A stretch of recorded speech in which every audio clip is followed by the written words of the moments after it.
Hi hello friends, welcome to the G K smart circle YouTube channel. ಈಗ ನಾವು July 1, 2024 ಸಾಲಿನ ಪ್ರಮುಖ ಪ್ರಚಲಿತ ಘಟನೆಗಳನ್ನು ಕುರಿತು ಚರ್ಚೆ ಮಾಡೋಣ. ನಿಮಗೆಲ್ಲ ಗೊತ್ತಿರಲಿ, ಪ್ರತಿದಿನ ನಾನು ಕನ್ನಡದ ಪ್ರಜಾವಾಣಿ ಸೇರಿದಂತೆ ಕನ್ನಡದ ಇತರ ಎಲ್ಲ ನ್ಯೂಸ್ ಪೇಪರ್ಗಳು, ಇಂಗ್ಲೀಷ್ನ ದಿ ಹಿಂದೂ ಮತ್ತು ಇಂಗ್ಲೀಷ್ನ ಇತರ ಎಲ್ಲ ನ್ಯೂಸ್ ಪೇಪರ್ಗಳ ಜೊತೆಗೆ ಕೇಂದ್ರ ಸರ್ಕಾರ ಪ್ರತಿದಿನ ಅಪ್ಡೇಟ್ ಮಾಡತಕ್ಕಂಥ PIB ನ್ಯೂಸ್ ಪೇಪರ್ಗಳ ಪ್ರಮುಖ ಪ್ರಚಲಿತ ಘಟನೆಗಳನ್ನು ನಿಮ್ಮ ಮುಂದೆ ತರ್ತಾ ಇರ್ತೀನಿ. ಹಾಗಾದರೆ ಇವತ್ತಿನ ಕ್ವಶ್ಚನ್ ನಂಬರ್ 1 ಏನಿದೆ ಅಂತ ನೋಡೋಣ ಬನ್ನಿ. ಇತ್ತೀಚೆಗೆ ಕೆಳಗಿನ ಯಾವ ವ್ಯಕ್ತಿಯು ಯುರೋಪಿಯನ್ ಒಕ್ಕೂಟದ ಯುರೋಪಿಯನ್ ಕೌನ್ಸಿಲ್ನ ನೂತನ ಅಧ್ಯಕ್ಷರಾಗಿ ಆಯ್ಕೆಯಾಗಿದ್ದಾರೆ? ಸರಿಯಾದಂಥ ಉತ್ತರ ಆಂಟೋನಿಯೋ ಕೋಸ್ಟಾ. ನೋಡಿ, ಯುರೋಪಿಯನ್ ಒಕ್ಕೂಟ ಅಂದರೆ ಯುರೋಪಿಯನ್ ಯೂನಿಯನ್ ಏನಿದೆ, ಅದರ ಯುರೋಪಿಯನ್ ಕೌನ್ಸಿಲ್ ಇದೆ. ಆ ಕೌನ್ಸಿಲ್ನ ನೂತನ ಅಧ್ಯಕ್ಷರಾಗಿ ಆಂಟೋನಿಯೋ ಕೋಸ್ಟಾರವರು ಆಯ್ಕೆಯಾಗಿದ್ದಾರೆ. ಹಾಗಾದರೆ ಈ ಆಂಟೋನಿಯೋ ಕೋಸ್ಟಾ ಯಾರು? ಗಮನಿಸಿ, ಅವರು PM ಆಗಿದ್ದರು. ಸೊ ಇವರು ಅಂದರೆ ಆಸ್ಟೋನಿಯಾ ಕೋಸ್ಟಾ ಏನಿದ್ದಾರೆ, ಸೊ ಇಲ್ಲಿ ಎಲೆಕ್ಟೆಡ್ ಆಗಿದ್ದಾರೆ president of the European council. ಒಟ್ಟು ಸಂಪೂರ್ಣ ಮಾಹಿತಿಯನ್ನು ತಿಳ್ಕೊಳ್ಳೋಣ. ಪೋರ್ಚುಗಲ್ ದೇಶದ ಮಾಜಿ ಪ್ರಧಾನಿಯಾಗಿದ್ದರು ಇವರು. ತುಂಬಾ ಇಂಪಾರ್ಟೆಂಟ್ ನೋಡಿ. ಹಿಂದೆ ಅವರು ಪೋರ್ಚುಗಲ್ ದೇಶದ ಮಾಜಿ ಪ್ರಧಾನಿಯಾಗಿದ್ದಂತಹ ಆಂಟೋನಿಯೋ ಕೋಸ್ಟಾ ಯುರೋಪಿಯನ್ ಒಕ್ಕೂಟದ ಯುರೋಪಿಯನ್ ಕೌನ್ಸಿಲ್ನ ಹೊಸ ಅಧ್ಯಕ್ಷರಾಗಿ ಆಯ್ಕೆಯಾಗಿದ್ದಾರೆ. ಕೋಸ್ಟಾ ಅವರು ಬೆಲ್ಜಿಯಂನ ಚಾರ್ಲ್ಸ್ ಮೈಕೆಲ್ ಅವರನ್ನು ಬದಲಾಯಿಸಲಿದ್ದಾರೆ. ಸೊ ಅವರ ಸ್ಥಾನಕ್ಕೆ ಬರಲಿದ್ದಾರೆ. ಯುರೋಪಿಯನ್ ಕೌನ್ಸಿಲ್ನ ಅಧ್ಯಕ್ಷರನ್ನು 2.5 ವರ್ಷಗಳ ಅವಧಿಗೆ ಆಯ್ಕೆ ಮಾಡಲಾಗುತ್ತದೆ ಮತ್ತು ಒಮ್ಮೆ ಮರು ಚುನಾಯಿಸಬಹುದು ಅಷ್ಟೇ ಅವರು. ಹಾಗಾದರೆ ಈ ಯುರೋಪಿಯನ್ ಯೂನಿಯನ್ ಬಗ್ಗೆ ನಾವು ನೋಡೋದಾದರೆ, ಯುರೋಪಿಯನ್ ಯೂನಿಯನ್ ಎಂಬುದು ಮಾಸ್ಟ್ರಿಚ್ ಒಪ್ಪಂದ ತುಂಬಾ ಇಂಪಾರ್ಟೆಂಟ್ ಆಗುತ್ತೆ. ಗಮನಿಸಿ, ಮಾಸ್ಟ್ರಿಚ್ ಒಪ್ಪಂದದಿಂದ ರಚಿಸಲ್ಪಟ್ಟಂತಹ ಒಂದು ಅಂತಾರಾಷ್ಟ್ರೀಯ ಸಂಸ್ಥೆಯಾಗಿದ್ದು ನವೆಂಬರ್ 1, 1993ರಂದು ಜಾರಿಗೆ ಬಂದಿದೆ. ಮಾಸ್ಟ್ರಿಚ್ ಒಪ್ಪಂದವು ಸಾಮಾನ್ಯ ಕರೆನ್ಸಿ, ಗಮನಿಸಿ, ಯೂರೋ, ಏಕೀಕೃತ ವಿದೇಶಿ ಮತ್ತು ಭದ್ರತಾ ನೀತಿ, ಸಾಮಾನ್ಯ ಪೌರತ್ವ ಹಕ್ಕುಗಳನ್ನು ಸ್ಥಾಪಿಸುವ ಮೂಲಕ ಯುರೋಪಿಯನ್ ರಾಷ್ಟ್ರಗಳ ರಾಜಕೀಯ ಮತ್ತು ಆರ್ಥಿಕ ಏಕೀಕರಣವನ್ನು ಮತ್ತಷ್ಟು ಹೆಚ್ಚಿಸುವ ಗುರಿಯನ್ನು ಹೊಂದಿದೆ. ಮಾಸ್ಟ್ರಿಚ್ ಒಪ್ಪಂದ ಇಂಪಾರ್ಟೆಂಟು. ಪ್ರಸ್ತುತ ಸದಸ್ಯರು, ಇದಕ್ಕೆ 27 ಸದಸ್ಯ ದೇಶಗಳಿದ್ದಾವೆ ಮತ್ತು 24 ಅಧಿಕೃತ ಭಾಷೆಗಳಿದ್ದಾವೆ. ಇದಕ್ಕೆ ಪ್ರಧಾನ ಕಚೇರಿ ಬೆಲ್ಜಿಯಂನ ಬ್ರುಸೆಲ್ಸ್ನಲ್ಲಿದೆ. 2ನೇ ಕ್ವಶನ್ ಏನಿದೆ ಅಂತ ನೋಡೋಣ. ಪ್ರತಿ ವರ್ಷ ಕೆಳಗಿನ ಯಾವ ದಿನದಂದು ಅಂತಾರಾಷ್ಟ್ರೀಯ ಕ್ಷುದ್ರ ಗ್ರಹ ದಿನವನ್ನಾಗಿ ಆಚರಣೆ ಮಾಡಲಾಗುತ್ತದೆ? ನೋಡಿ, ಇಂಟರ್ನ್ಯಾಷನಲ್ ಆಸ್ಟಿರಾಯ್ಡ್ ಡೇ. ಸರಿಯಾದಂಥ ಉತ್ತರ ಜೂನ್ 30, ಆಪ್ಷನ್ ನಂಬರ್ 4 ಸರಿಯಾಗಿದೆ. ಹೆಚ್ಚಿನ ಮಾಹಿತಿ ನಾವು ತಿಳ್ಕೊಳ್ಳೋಣ ನ್ಯೂಸ್ ಪೇಪರಲ್ಲಿ ಏನು ಕೊಟ್ಟಿದ್ದಾರೆ ಅಂತ. ಸೊ ಹಿಂದೆ ನಾವು ಪ್ರತಿ ವರ್ಷ ನೋಡಿ, ಇಂದು ಅಂತಾರಾಷ್ಟ್ರೀಯ ಕ್ಷುದ್ರ ಗ್ರಹಗಳ ದಿನವನ್ನಾಗಿ ಆಚರಣೆ ಮಾಡ್ತೀವಿ. ಜೊತೆಗೆ ವಿಶ್ವ ಸಾಮಾಜಿಕ ಮಾಧ್ಯಮಗಳ ದಿನವನ್ನು ಕೂಡ ಹಿಂದೆ ನಾವು ಆಚರಣೆ ಮಾಡ್ತೀವಿ. ಓಕೆ, ಸೊ ಡೀಟೇಲ್ಸನ್ನು ನೋಡೋಣ. 2017ರಿಂದ ಪ್ರತಿ ವರ್ಷ ಜೂನ್ 30 ಅಂತಾರಾಷ್ಟ್ರೀಯ ಕ್ಷುದ್ರ ಗ್ರಹ ದಿನವನ್ನಾಗಿ ಆಚರಣೆ ಮಾಡಲಾಗುತ್ತದೆ. ಕ್ಷುದ್ರ ಗ್ರಹಗಳು ಅಥವಾ ಧೂಮಕೇತುಗಳಂತಹ ಭೂಮಿಯ ಸಮೀಪವಿರುವ ವಸ್ತುಗಳಿವು. ಭೂಮಿಗೆ ಮತ್ತು ಅದರ ಜನಸಂಖ್ಯೆಗೆ ಒಡ್ಡುವ ಅಪಾಯದ ಬಗ್ಗೆ ಸಾರ್ವಜನಿಕ ಜಾಗೃತಿ ಮೂಡಿಸಲು ಈ ದಿನವನ್ನು ಆಚರಿಸಲಾಗುತ್ತದೆ. ಹಾಗಾದರೆ ಈ ಕ್ಷುದ್ರ ಗ್ರಹಗಳು ಮತ್ತು ಧೂಮಕೇತುಗಳು ಯಾವುವು? ಕ್ಷುದ್ರ ಗ್ರಹಗಳು ಆಕಾಶಕಾಯಗಳಾಗಿವೆ. ಅವು ಗಾತ್ರದಲ್ಲಿ ತುಂಬಾ ಚಿಕ್ಕದಾಗಿರುತ್ತವೆ. ಅವು ಬಂಡೆಗಳಿಂದ ಮಾಡಲ್ಪಟ್ಟಿರುತ್ತವೆ. ಮುಖ್ಯವಾಗಿ ಇವು ಮಂಗಳ ಮತ್ತು ಗುರು ಗ್ರಹಗಳ ನಡುವಿನ ಬೆಲ್ಟ್ನಲ್ಲಿ ಕಂಡುಬರುತ್ತವೆ. ಅದೇ ರೀತಿ ಧೂಮಕೇತುಗಳು ಸೂರ್ಯನ ಸುತ್ತುವ ಧೂಳು ಮತ್ತು ಮಂಜುಗಡ್ಡೆಯಿಂದ ಮಾಡಲ್ಪಟ್ಟ ಒಂದು ಸ್ವರ್ಗೀಯ ಕಾಯಗಳಾಗಿವೆ. ಸೂರ್ಯನ ಹತ್ತಿರಕ್ಕೆ ಹೋದಂತೆಲ್ಲ ಇವಕ್ಕೆ ಬಾಲ ಬೆಳೆಯುತ್ತದೆ ಎಂಬುದು ಗಮನಿಸಬೇಕು. ಜನರನ್ನು ಸಂಪರ್ಕಿಸುವಲ್ಲಿ ಸಾಮಾಜಿಕ ಮಾಧ್ಯಮ ವೇದಿಕೆಗಳ ಶಕ್ತಿ ಮತ್ತು ಪ್ರಭಾವವನ್ನು ಆಚರಿಸಲು ಜೂನ್ 30ರಂದು ಜಾಗತಿಕವಾಗಿ ಸಾಮಾಜಿಕ ಮಾಧ್ಯಮಗಳ ದಿನವನ್ನಾಗಿ ಕೂಡ ಆಚರಣೆ ಮಾಡ್ತೀವಿ, ನೆನಪಿರಲಿ. ನೆಕ್ಸ್ಟ್ 3ನೇ ಕ್ವಶನ್ ನೋಡೋಣ. ಜೂನ್ 2024ರಲ್ಲಿ financial action task force FATF ಸಭೆಯು ಸಿಂಗಾಪುರದಲ್ಲಿ ನಡೆದಿದೆ. ತುಂಬಾ ಇಂಪಾರ್ಟೆಂಟು. FATF ಅಂತ ಕರಿತೀವಿ, ಫೈನಾನ್ಷಿಯಲ್ ಆ್ಯಕ್ಷನ್ ಟಾಸ್ಕ್ ಫೋರ್ಸ್ನ ಸಭೆ ಈ ವರ್ಷ ಎಲ್ಲಿ ಆಯೋಜನೆಗೊಂಡಿತ್ತು ಅಂತ ಕೇಳಿದರೆ ಸಿಂಗಾಪುರದಲ್ಲಿ. ಸೊ ಈ ಒಂದು ಸಭೆಯಲ್ಲಿ, ಅಂದರೆ ಈ ಒಂದು FATF ಸಭೆಯಲ್ಲಿ ಭಾರತವನ್ನು ಯಾವ ವರ್ಗಕ್ಕೆ ಇರಿಸಿದೆ? ಸೊ ಇಲ್ಲಿ ಸರಿಯಾದಂಥ ಉತ್ತರ ಆಪ್ಷನ್ ನಂಬರ್ 1 ಸರಿಯಾಗಿದೆ. ರೆಗ್ಯುಲರ್ ಫಾಲೋ ಆಫ್ ಕ್ಯಾಟಗರಿಯಲ್ಲಿ ಭಾರತವನ್ನು ಫೈನಾನ್ಷಿಯಲ್ ಆ್ಯಕ್ಷನ್ ಟಾಸ್ಕ್ ಫೋರ್ಸ್ ಈ ಒಂದು ವಲಯದಲ್ಲಿ ಇರಿಸಿದೆ. ರೆಗ್ಯುಲರ್ ಫಾಲೋ ಅಪ್ ಕ್ಯಾಟಗರಿಯಲ್ಲಿ ಇದು ತುಂಬ ಇಂಪಾರ್ಟೆಂಟು. ಗಮನಿಸಿ, India becomes the 5th G20 country to be placed in FATF's regular follow up category. ನೋಡಿ, ಫ್ಯಾಟ್ನ ರೆಗ್ಯುಲರ್ ಫಾಲೋ ಅಪ್ ಕ್ಯಾಟಗರಿಗೆ ಭಾರತವನ್ನು ಸೇರ್ಪಡೆಗೊಳಿಸಿದೆ. ಈ ಮೂಲಕ ಈ ಮೂಲಕ India becomes the 5th G20 country ಅಂತಕ್ಕಂಥ ಹೆಗ್ಗಳಿಕೆ ಪಾತ್ರವಾಗಿದೆ. ಡೀಟೇಲ್ಸನ್ನು ನೋಡಿ. ಈ ಒಂದು ಫ್ಯಾಟ್ ಏನಿದೆ ಜಾಗತಿಕ ವಿರೋಧಿ ಹಣ ವರ್ಗಾವಣೆ ಸಂಸ್ಥೆ. ನೋಡಿ, ಮನಿ ಲ್ಯಾಂಡರಿಂಗ್ ಆಗಿರ್ಬೋದು, ಅಂದರೆ ಜಾಗತಿಕವಾಗಿ ಅಕ್ರಮ ಹಣಕಾಸಿನ ವರ್ಗಾವಣೆ ಆಗಿರ್ಬೋದು, ಜಾಗತಿಕವಾಗಿ ವಿವಿಧ ರೀತಿಯ ಅಕ್ರಮಗಳನ್ನು ತಡೆಯುವ ಉದ್ದೇಶದಿಂದಾಗಿ ಅದರ ವಿರುದ್ಧ ಇದು ಹೋರಾಡುತ್ತದೆ ಫೈನಾನ್ಷಿಯಲ್ ಆ್ಯಕ್ಷನ್ ಟಾಸ್ಕ್ ಫೋರ್ಸ್. ಇಲ್ಲಿ ಜಾಗತಿಕ ವಿರೋಧಿ ಹಣ ವರ್ಗಾವಣೆ ಸಂಸ್ಥೆಯಿಂದ ಭಾರತವನ್ನು ನಿಯಮಿತ ಅನುಸರಣಾ ವರ್ಗ ಅಂದರೆ ರೆಗ್ಯುಲರ್ ಫಾಲೋ ಆಫ್ ಕ್ಯಾಟಗರಿಗೆ ಸೇರಿಸಲಾಗಿದೆ. 2024 ಜೂನ್ 26ರಿಂದ 28ರವರೆಗೆ ಸಿಂಗಾಪುರದಲ್ಲಿ ಈ ಸಭೆಯ ಸಮಗ್ರ ಒಂದು ಶೃಂಗಸಭೆ ನಡೆದಿದೆ. ಸೊ ಇಲ್ಲಿ 5 ದೇಶಗಳಲ್ಲಿ ಭಾರತವನ್ನು ನಿಯಮಿತ ಅನುಸರಣಾ ವಿಭಾಗದಲ್ಲಿ ಇರಿಸಲಾಗಿದೆ. ಭಾರತದೊಂದಿಗೆ 5 ದೇಶಗಳನ್ನು ಕೂಡ ಈ ಸ್ಥಾನದಲ್ಲಿ ಇರಿಸಿದೆ ನಿಯಮಿತ ಅನುಸರಣೆ ವಿಭಾಗದಲ್ಲಿ. ಯಾವ್ಯಾವುದು? Bharat, Russia, France, Italy, UK. ಗಮನಿಸಿ, ಪ್ರಖ್ಯಾತ ದೇಶಗಳು Bharat, Russia, France, Italy, UK ಈ ಭಾಗದಲ್ಲಿದ್ದಾವೆ. ಭಾರತವು 2010ರಲ್ಲಿ ಈ ಸಂಘಟನೆಗೆ ಸೇರ್ಪಡೆಗೊಂಡಿದೆ. ಹಾಗಾದರೆ ಈ ಫೈನಾನ್ಷಿಯಲ್ ಆ್ಯಕ್ಷನ್ ಟಾಸ್ಕ್ ಫೋರ್ಸ್ ಬಗ್ಗೆ ನೋಡಿ. 1989ರಲ್ಲಿ ಪ್ಯಾರಿಸ್ ಶೃಂಗಸಭೆಯ ಸಭೆಯಲ್ಲಿ, ಅಂದರೆ 7ನೇ G7 ಅಂತ ಕರಿತೀವಿ. ಸಭೆಯಲ್ಲಿ 7 G7 ದೇಶಗಳ ಗುಂಪು ಫ್ಯಾಟ್ವನ್ನು ಸ್ಥಾಪಿಸಿದೆ. ಗಮನಿಸಬಹುದು ಸ್ನೇಹಿತರೆ, fat financial action task force ಯಾವ ಒಂದು ಒಪ್ಪಂದದ ಮೂಲಕ ಜಾರಿಗೆ ಬಂದಿದೆ ಅಂತ ಕೇಳಿದರೆ ಪ್ಯಾರಿಸ್ ಒಪ್ಪಂದ. ಪ್ಯಾರಿಸ್ ಒಪ್ಪಂದದ ಮೂಲಕ ಜಾರಿಗೆ ಬಂದಿದೆ. ಹಾಗಾದರೆ ಯಾವ ಒಂದು ಸಮ್ಮೇಳನದಲ್ಲಿ ಫ್ಯಾಟ್ವನ್ನು ಸ್ಥಾಪನೆ ಮಾಡಲಾಯಿತು ಅಂತ ಕೇಳಿದರೆ G7 ಕಂಟ್ರಿಗಳ ಒಂದು ಶೃಂಗಸಭೆಯಲ್ಲಿ ಸ್ಥಾಪನೆ ಮಾಡಲಾಗಿದೆ.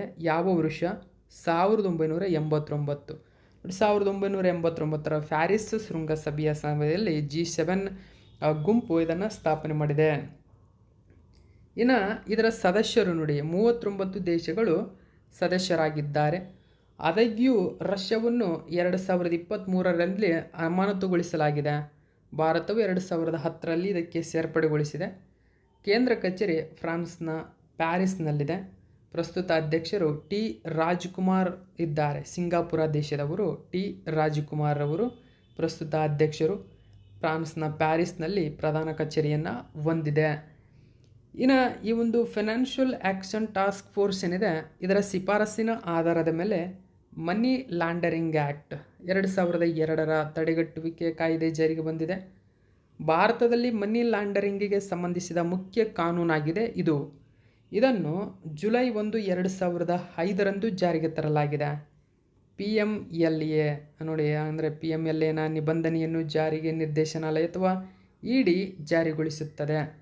ಗಮನಿಸಬಹುದು, ಮನಿ ಲ್ಯಾಂಡರಿಂಗ್ ಆ್ಯಕ್ಟ್ ಭಾರತದಲ್ಲಿ ಜುಲೈ 1, 2005ರಲ್ಲಿ ಜಾರಿಗೆ ಬಂದಿದೆ, 2002ರ ತಡೆಗಟ್ಟುವಿಕೆ ಕಾಯ್ದೆಯ ಮೂಲಕ. ಈ ಒಂದು PMLAನ ನಿಬಂಧನೆಗಳನ್ನು ಅಥವಾ ಜಾರಿ ಮಾಡ್ತಕ್ಕಂಥದ್ದು ಜಾರಿ ನಿರ್ದೇಶನಾಲಯ ಅಥವಾ ED ಅಂತಲೂ ಕೂಡ ಕರಿತೀವಿ ಇದನ್ನು ಇಂಗ್ಲೀಷಲ್ಲಿ. ನೆಕ್ಸ್ಟ್ 4ನೇ ಕ್ವಶನ್ ನೋಡಿ.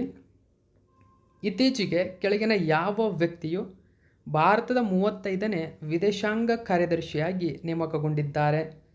ವಿದೇಶಾಂಗ ಕಾರ್ಯದರ್ಶಿ ಸರಿಯಾದಂಥ ಉತ್ತರ option number 3 Vikram Misri. Vikram Misri appointed India's new foreign secretary.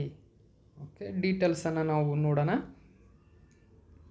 ಪ್ರಧಾನಿ ನರೇಂದ್ರ ಮೋದಿಯವರ ಅಧ್ಯಕ್ಷತೆಯಲ್ಲಿ ನಡೆದ ಸಚಿವ ಸಂಪುಟದ ನೇಮಕಾತಿ ಸಮಿತಿಯು ಭಾರತದ ನೂತನ ವಿದೇಶಾಂಗ ಕಾರ್ಯದರ್ಶಿಯಾಗಿ ವಿಕ್ರಮ್ ಮಿಸ್ರಿ ಅವರನ್ನು ನೇಮಿಸಲು ಅನುಮೋದನೆ ನೀಡಿದೆ.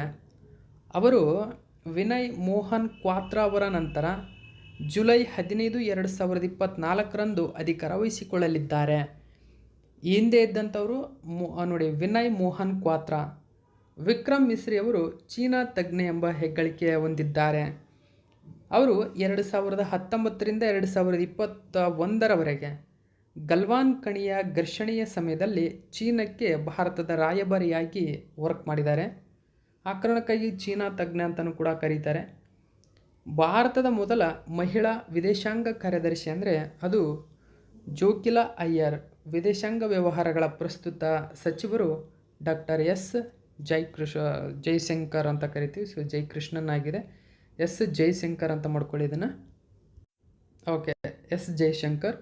ನೆಕ್ಸ್ಟ್ 5ನೇ ಕ್ವಶನ್ ನೋಡಿ. ಇತ್ತೀಚೆಗೆ ಸುದ್ದಿಯಲ್ಲಿರುವ ಶಿಯೋಕ್ ನದಿ ಅಥವಾ ಶಯೂಕ್ ಅಂತಲೂ ಕೂಡ ಕರೀತಾರೆ. ಶಯೂಕ್ ನದಿಯು ಕೆಳಗಿನ ಯಾವ ನದಿಯ ಉಪನದಿಯಾಗಿದೆ? ಸರಿಯಾದಂಥ ಉತ್ತರ ಇದು ಸಿಂಧೂ ನದಿಯ ಉಪನದಿ ಶಯೂಕ್ ನದಿ.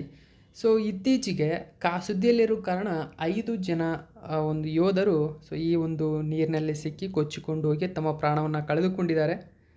ಆ ಕಾರಣಕ್ಕಾಗಿ ನ್ಯೂಸಲ್ಲಿತ್ತು ನೋಡಿ. 5 soldiers swept away by Shyok river during military training in Ladakh. ಲಡಾಖ್ನಲ್ಲಿ ಈ ಒಂದು ಘಟನೆ ನಡೆದಿರತಕ್ಕಂಥದ್ದು. 5 ಜನ ಸೋಲ್ಜರ್ಸ್ಗಳು ಇಲ್ಲಿ ಪ್ರಾಣ ಕಳೆದುಕೊಂಡಿದ್ದಾರೆ.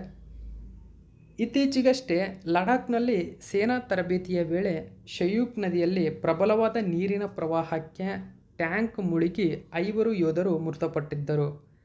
ಇಲ್ಲಿ T-72 ಟ್ಯಾಂಕ್ ಇದೊಂದು ರಷ್ಯಾ ನಿರ್ಮಿತ ಟ್ಯಾಂಕ್ ಆಗಿದೆ.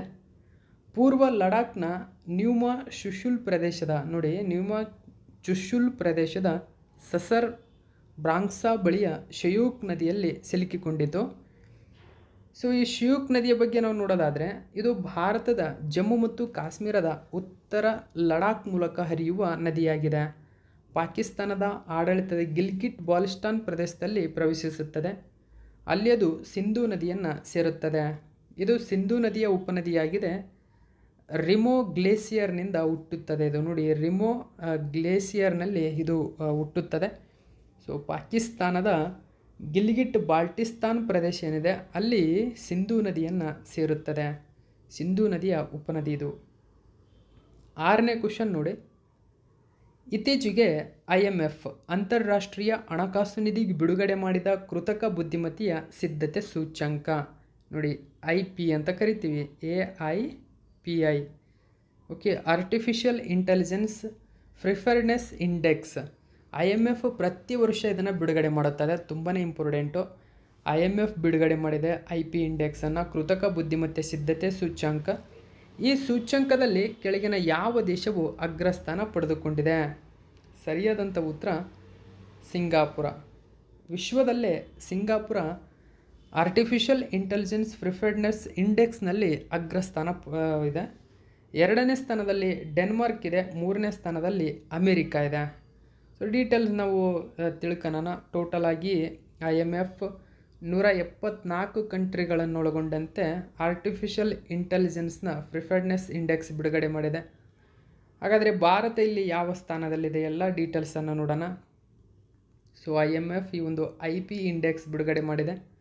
ಇಲ್ಲಿ IP ಕೃತಕ ಬುದ್ಧಿಮತ್ತೆ ಸಿದ್ಧತೆ ಸೂಚ್ಯಾಂಕದ ಕುರಿತು ನಾವು ನೋಡೋದಾದರೆ 174 ದೇಶಗಳಲ್ಲಿ AI ಸನ್ನದ್ಧತೆಯ ಮಟ್ಟವನ್ನು ನಿರ್ಣಯಿಸುತ್ತದೆ. ಇದು ಇಲ್ಲಿ ಅಗ್ರಸ್ಥಾನದಲ್ಲಿ ಸಿಂಗಾಪುರ ಇದೆ.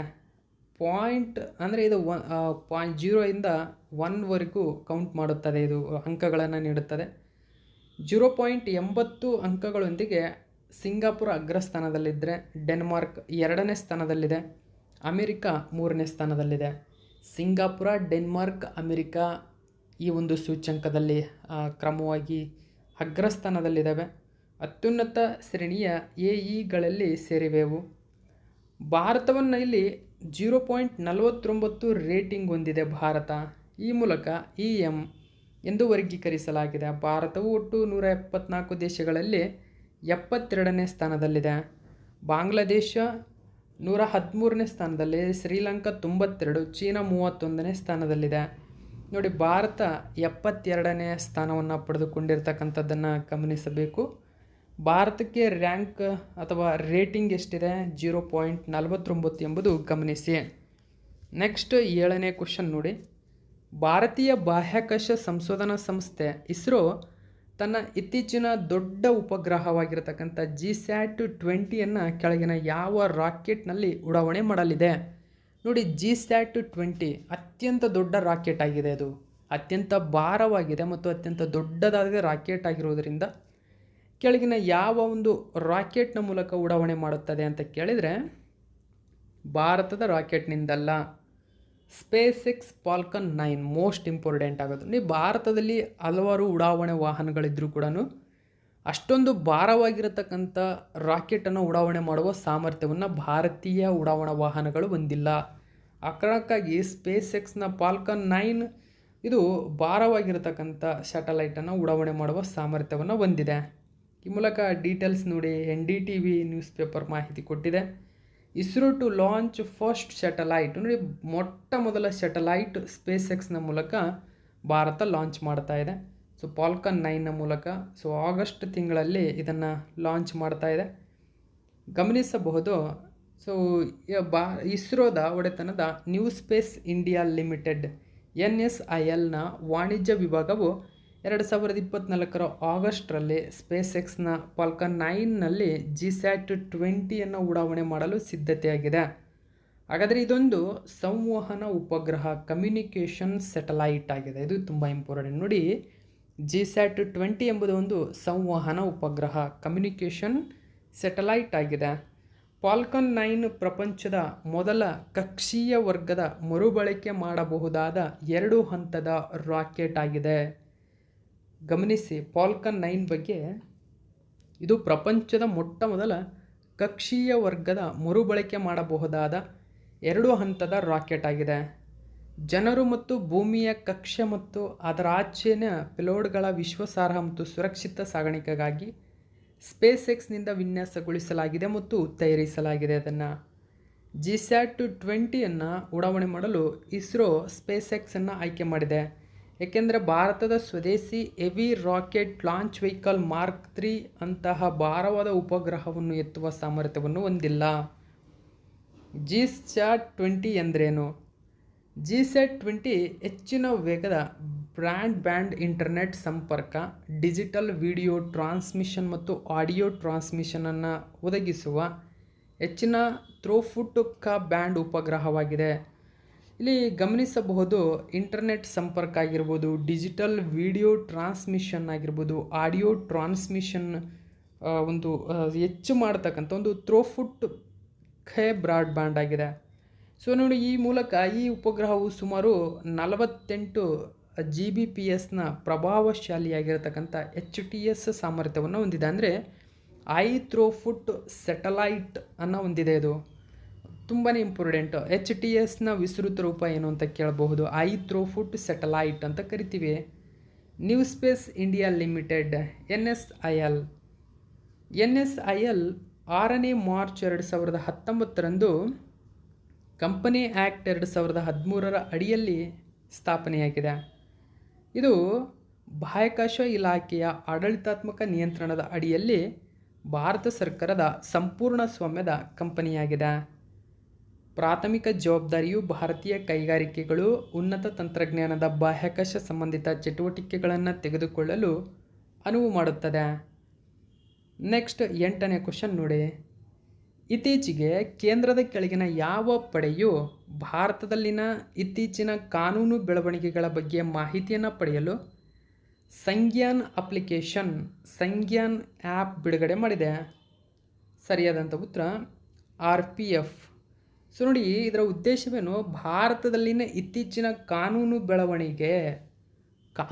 ಬೆಳವಣಿಗೆಗಳ ಬಗ್ಗೆ ಮಾಹಿತಿಯನ್ನು ತಿಳಿಸಿಕೊಡುತ್ತದೆ. ಇದು PIB ನ್ಯೂಸ್ ಪೇಪರಲ್ಲಿ ಕೊಟ್ಟಿದ್ದಾರೆ. ಸೊ ಮಿನಿಸ್ಟ್ರಿ ಆಫ್ ರೈಲ್ವೆ ಸಚಿವಾಲಯದ ಅಂಡರಲ್ಲಿ ಈ ಆ್ಯಪ್ ಬಿಡುಗಡೆಯಾಗಿದೆ. RPF launched Sanjnan app. ನೋಡಿ, a comprehensive application for legal reference. Details ನಾವು ತಿಳ್ಕೊಳ್ಳೋಣ. ಸೊ ಸಂಜ್ಞಾನ್ ಆ್ಯಪ್ ಬಗ್ಗೆ ನೋಡಿ, ಇದನ್ನು RPFನ ಟೆಕ್ ತಂಡ ವಿನ್ಯಾಸಗೊಳಿಸಿದೆ ಮತ್ತು ಅಭಿವೃದ್ಧಿಪಡಿಸಿದೆ. ಕಾನೂನಿನ ಬೆಳವಣಿಗೆಗಳ ಬಗ್ಗೆ ಮಾಹಿತಿಯನ್ನು ಕೊಡುತ್ತದೆ ಇದು. ಓಕೆ, ಇದು 3 ಹೊಸ ಕ್ರಿಮಿನಲ್ ಕಾಯ್ದೆಗಳ ಕುರಿತು ಆಳವಾದ ಮಾಹಿತಿಯನ್ನು ಒದಗಿಸುತ್ತದೆ. ಅಂದರೆ BNS 2023, BNSS 2023, BSA 2023. ಸೊ ಈ 3 ವಿಧದ ಕಾಯ್ದೆಗಳೇನಿದ್ದಾರೆ ಇದರ ಆಳವಾದ ಮಾಹಿತಿಯನ್ನು ಒದಗಿಸುತ್ತದೆ. ನೆಕ್ಸ್ಟು 9ನೇ ಕ್ವಶನ್ ನೋಡಿ. ಇತ್ತೀಚೆಗೆ ಮೊದಲ ಅಂತಾರಾಷ್ಟ್ರೀಯ ಡೈರಿ ಫೆಡರೇಷನ್ ಏಷ್ಯಾ ಪೆಸಿಫಿಕ್ ಶೃಂಗಸಭೆ ಎಲ್ಲಿ ನಡೆಯಿತು? ಸರಿಯಾದಂಥ ಉತ್ತರ ಕೇರಳದ ಕೊಚ್ಚಿಯಲ್ಲಿ. ಗಮನಿಸಬಹುದು, ಕೇರಳದ ಕೊಚ್ಚಿಯಲ್ಲಿ ಅಂತಾರಾಷ್ಟ್ರೀಯ ಡೈರಿ ಫೆಡರೇಷನ್ ಏಷ್ಯಾ ಪೆಸಿಫಿಕ್ ಶೃಂಗಸಭೆ ನಡೆದಿದೆ. ಸೊ ಒಂದು ಮಾಹಿತಿ ನ್ಯೂಸ್ ಪೇಪರಲ್ಲಿ ಕೊಟ್ಟಿದ್ದರು. ಮೊಟ್ಟ ಮೊದಲ IDF ಪ್ರಾದೇಶಿಕ ಡೈರಿ ಕಾನ್ಫರೆನ್ಸ್ ಏಷ್ಯಾ ಪೆಸಿಫಿಕ್ 2024 ಕೊಚ್ಚಿಯಲ್ಲಿ ನಡೆಸಲಾಯಿತು. ಇನ್ನು ಇದು ಹೈನುಗಾರಿಕೆಯಲ್ಲಿ ರೈತ ಕೇಂದ್ರಿತ ಆವಿಷ್ಕಾರಗಳು, ಫಾರ್ಮರ್ ಸೆಂಟ್ರಿಕ್ ಇನೋವೇಷನ್ಸ್ ಇನ್ ಡೈರಿಂಗ್ ಎಂಬ ವಿಷಯದ ಸಮ್ಮೇಳನವನ್ನು ಅಂತಾರಾಷ್ಟ್ರೀಯ ಡೈರಿ ಫೆಡರೇಷನ್ನ ಭಾರತೀಯ ರಾಷ್ಟ್ರೀಯ ಸಮಿತಿ ಆಯೋಜನೆ ಮಾಡಿದೆ. ನೆಕ್ಸ್ಟ್ 10ನೇ ಕ್ವಶನ್ ನೋಡಿ. ಇತ್ತೀಚೆಗೆ ಭಾರತದ ಮೊದಲ Chadwick House navigating audit heritage ಮ್ಯೂಸಿಯಮನ್ನು ಯಾವ ಸ್ಥಳದಲ್ಲಿ ಉದ್ಘಾಟಿಸಲಾಗಿದೆ? ಸರಿಯಾದಂಥ ಉತ್ತರ ಸಿಮ್ಲಾ. ನೋಡಿ, Chadwick House navigating audit heritage, navigating ಸಂಬಂಧಪಟ್ಟಿದೆ. ಅದು 164 ವರ್ಷಗಳ ನಂತರ ಭಾರತದ ಕಂಟ್ರೋಲರ್ ಮತ್ತು ಆಡಿಟರ್ ಜನರಲ್ ಸಿಮ್ಲಾದ ಚಾಡ್ವಿಕ್ ಹೌಸ್ನಲ್ಲಿ ತನ್ನ ಮೊಟ್ಟ ಮೊದಲ ವಸ್ತು ಸಂಗ್ರಹಾಲಯವನ್ನು ತೆರೆಯಿತು. CAG GC ಮುರ್ಮು ಅವರು ಉದ್ಘಾಟಿಸಿದ ಈ ವಸ್ತು ಸಂಗ್ರಹಾಲಯವು ಭಾರತದ ಫೆಡರಲ್ ಆಡಿಟ್ ಪರಂಪರೆಯನ್ನು ಎತ್ತಿ ತೋರಿಸುತ್ತದೆ. 1946ರ ಕ್ಯಾಬಿನೆಟ್ ಮಿಷನ್ ಸಮಯದಲ್ಲಿ ಮಹಾತ್ಮ ಗಾಂಧಿಯವರು ತಂಗಿದ್ದ ಚಾಡ್ವಿಕ್ ಹೌಸ್ 1950ರಲ್ಲಿ ಭಾರತೀಯ ಆಡಿಟ್ ಮತ್ತು ಅಕೌಂಟ್ ಸರ್ವಿಸಸ್ ಪ್ರೊಫೆಷನರಿಗಾಗಿ ಮೊದಲ ತರಬೇತಿ ಶಾಲೆಯನ್ನು ಸಹ ಹೊಂದಿತ್ತು ಇದು. ಇನ್ನು ನೆಕ್ಸ್ಟ್ 11ನೇ ಕ್ವಶನ್ ನೋಡಿ. ಇತ್ತೀಚೆಗೆ ಯಾವ ದೇಶವು ಅಂತಾರಾಷ್ಟ್ರೀಯ ಸೌರ ಒಕ್ಕೂಟಕ್ಕೆ ಸೇರಲು 100ನೇ ಪೂರ್ಣ ಸದಸ್ಯತ್ವವನ್ನು ಪಡೆದುಕೊಂಡಿದೆ? ಸರಿಯಾದಂಥ ಉತ್ತರ ಪರಾಗ್ವೆ. ಪರಾಗ್ವೆ ಅಧಿಕೃತವಾಗಿ ನವದೆಹಲಿಯಲ್ಲಿ ಅಂತಾರಾಷ್ಟ್ರೀಯ ಸೌರ ಒಕ್ಕೂಟದ 100ನೇ ಪೂರ್ಣ ಸದಸ್ಯನಾಗಿದೆ. ನೋಡಿ, ಗಮನಿಸಬಹುದು, ಅಂತಾರಾಷ್ಟ್ರೀಯ ಸೌರ ಒಕ್ಕೂಟ ISA ಅಂತ ಕರಿತೀವಿ. ಇದರ 100ನೇ ಸದಸ್ಯನಾಗಿ ಇದೀಗ ಪರಾಗ್ವೆ ಆಯ್ಕೆಯಾಗಿದೆ. 2015ರ COP21 ಸಮಯದಲ್ಲಿ ಭಾರತ ಮತ್ತು ಫ್ರಾನ್ಸ್ನಿಂದ ಸ್ಥಾಪಿತವಾದ ISA ಜಾಗತಿಕ ಸೌರಶಕ್ತಿ ನಿಯೋಜನೆಯನ್ನು ಉತ್ತೇಜಿಸುತ್ತದೆ. ನೋಡಿ, ಸೌರಶಕ್ತಿಯನ್ನು ಉತ್ತೇಜಿಸುತ್ತದೆ ಅಂತ ಹೇಳ್ತಾ ಇದ್ದಾರೆ. ಹಾಗಾದರೆ ಈ ಸೌರಶಕ್ತಿನ ಯಾಕೆ ಉತ್ತೇಜನ ಮಾಡಬೇಕು? ಸೊ ಇದರಿಂದ ಏನು ಉಪಯೋಗ ಅಂತ ಅಂದರೆ, ಸೌರಶಕ್ತಿ ಎಂಬುದು ನವೀಕರಿಸಬಹುದಾದಂಥ ಒಂದು ಶಕ್ತಿಯ ಮೂಲವಾಗಿದೆ ಸ್ನೇಹಿತರೆ. ಅಂದರೆ ಇದು ಸಾಂಪ್ರದಾಯಿಕವಲ್ಲದ ಶಕ್ತಿಯ ಮೂಲದಲ್ಲಿ ಬರುತ್ತದೆ. ಮಾಲಿನ್ಯವನ್ನು ಉಂಟು ಮಾಡುವುದಲ್ಲ. ಯಾವುದು ಸಾಂಪ್ರದಾಯಿಕ ಶಕ್ತಿಗಳಿದಾವೋ, ಅಂದರೆ ಸಾಂಪ್ರದಾಯಿಕ ಶಕ್ತಿಗಳಂದರೆ ವಿದ್ಯುತ್ ಆಗಿರ್ಬೋದು, ಮತ್ತು ಪೆಟ್ರೋಲಿಯಂ ಆಗಿರ್ಬೋದು, ಕಲ್ಲಿದ್ದಲಾಗಿರ್ಬೋದು, ನೈಸರ್ಗಿಕ ಅನಿಲ ಆಗಿರ್ಬೋದು, ಇವೆಲ್ಲವೂ ಕೂಡ ಸಾಂಪ್ರದಾಯಿಕ ಇಂಧನಗಳು, ಸಾಂಪ್ರದಾಯಿಕ ಮೂಲಗಳು ಮಾಲಿನ್ಯವನ್ನು ಉಂಟು ಮಾಡ್ತವೆ ಹೆಚ್ಚಾಗಿ. ಹಾಗಾದರೆ ಈ ಸೌರಶಕ್ತಿ ಎಂಬುದು ಇದೊಂದು ಸಾಂಪ್ರದಾಯಿಕವಲ್ಲದ ಅಥವಾ ಅಸಾಂಪ್ರದಾಯಿಕ ಮೂಲ. ಇದು ಆ ಕಾರಣಕ್ಕಾಗಿ ಇದು ಮಾಲಿನ್ಯವನ್ನು ಉಂಟು ಮಾಡುವುದಿಲ್ಲ. ಉಂಟು ಮಾಡಿದರೂ ಕೂಡ ಅತ್ಯಂತ ಕಡಿಮೆಯಾಗಿರುತ್ತೆ, ತುಂಬಾ ಕಡಿಮೆ ಪ್ರಮಾಣ. ಸೊ ಆ ಕಾರಣಕ್ಕಾಗಿ ಜಾಗತಿಕ ಸೌರಶಕ್ತಿಯ ನಿಯೋಜನೆಯನ್ನು ಉತ್ತೇಜಿಸುವುದು ಇದರ ಪ್ರಮುಖ ಉದ್ದೇಶವಾಗಿದೆ. ಮೇನ್ ಉದ್ದೇಶ ಏನು? ಮಾಲಿನ್ಯವನ್ನು ಕಡಿಮೆ ಮಾಡುವುದಾಗಿದೆ. ಸೊ ಈ ಮೈತ್ರಿಯು 2015ರ COP21 ಕಾನ್ಫರೆನ್ಸ್ ಆಫ್ ಪಾರ್ಟೀಸ್ ಅಂತ ಕರಿತೀವಿ. ಅದು ಕೂಡ ಮಾಲಿನ್ಯವನ್ನು ತಗ್ಗಿಸುವ ಅಂತಾರಾಷ್ಟ್ರೀಯ ಮಟ್ಟದಲ್ಲಿ ನಡೀತಕ್ಕಂಥ ಒಂದು ಪ್ರಮುಖ ಸಂಘಟನೆಯಾಗಿದೆ. 119 ಸಹಿಗಳನ್ನು ಹೊಂದಿತ್ತು. 100 ಅನುಮೋದಿತ ಸದಸ್ಯರನ್ನು ಹೊಂದಿದೆ. ವ್ಯಾಪಕವಾದ ಸೌರಶಕ್ತಿ ಅಳವಡಿಕೆಯ ಮೂಲಕ ಪ್ಯಾರಿಸ್ ಹವಾಮಾನ ಒಪ್ಪಂದ, ಗಮನಿಸಬಹುದು, ಈ ಒಪ್ಪಂದವನ್ನು ಕಾರ್ಯಗತಗೊಳಿಸಲು ISA ಗುರಿಯನ್ನು ಹೊಂದಿದೆ. ಹಾಗಾದರೆ ಪ್ಯಾರಿಸ್ ಹವಾಮಾನ ಒಪ್ಪಂದ, ನೋಡಿ ಹವಾಮಾನ ಇಲ್ಲೇ ಇದೆ, ಪ್ಯಾರಿಸ್ ಒಪ್ಪಂದ ಯಾವುದಕ್ಕೆ ಸಂಬಂಧಪಟ್ಟಿದೆ ಅಂತಲೂ ಕೂಡ ಕೇಳಬಹುದು. ಎಲ್ಲ ಮಾಹಿತಿ ಕೂಡ ಇಂಪಾರ್ಟೆಂಟ್ ಆಗುತ್ತೆ. ಇದು ಇವತ್ತಿನ ಪ್ರಮುಖ ಪ್ರಚಲಿತ ಘಟನೆ. ಇದೇ ತರಹದ ಮಾಹಿತಿಯೊಂದಿಗೆ ಮತ್ತೆ ನಿಮ್ಮನ್ನು ಭೇಟಿ ಆಗ್ತೀನಿ. Thank you so much for watching my video friends.